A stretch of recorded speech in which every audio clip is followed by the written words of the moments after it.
Imagine, if you will, a world where the impossible becomes possible and the unimaginable becomes reality.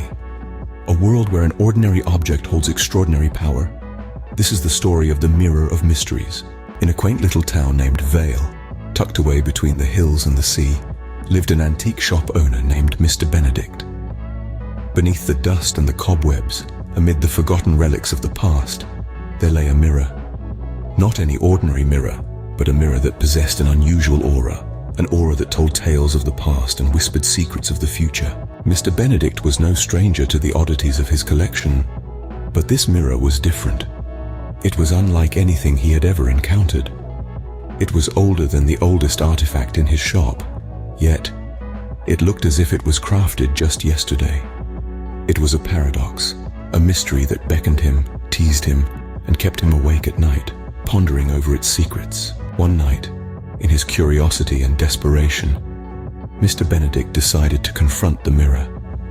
As he gazed into the reflective surface, the room around him began to change. The walls of his shop faded away, replaced by the bustling streets of a distant time. He found himself standing amidst a crowd, witnessing a scene from the past. The mirror had taken him back to Vale, but it was Vale as it had been hundreds of years ago. He saw the town's people, their lives, their joys, and their sorrows. The mirror showed him stories of love, stories of war, stories of peace, and stories of transformation. It was a magical experience, like walking through the pages of a history book. As the days turned into weeks, and weeks into months, Mr. Benedict became a silent observer of the past. He saw empires rise and fall. He saw the birth of innovations. He saw the evolution of his town, and he saw the people who had lived and loved before him. But one day, the mirror showed him something different. It wasn't a scene from the past, but a vision of the future. He saw the town of Vale, but it was not as he knew it. It was a town changed by time, modern and bustling, a town that had moved on from its past and was looking towards the future. The vision was a revelation. It showed him that time waits for no one. It moves on, constantly evolving, constantly changing. The past is a memory, the future is a mystery, and the present is a gift.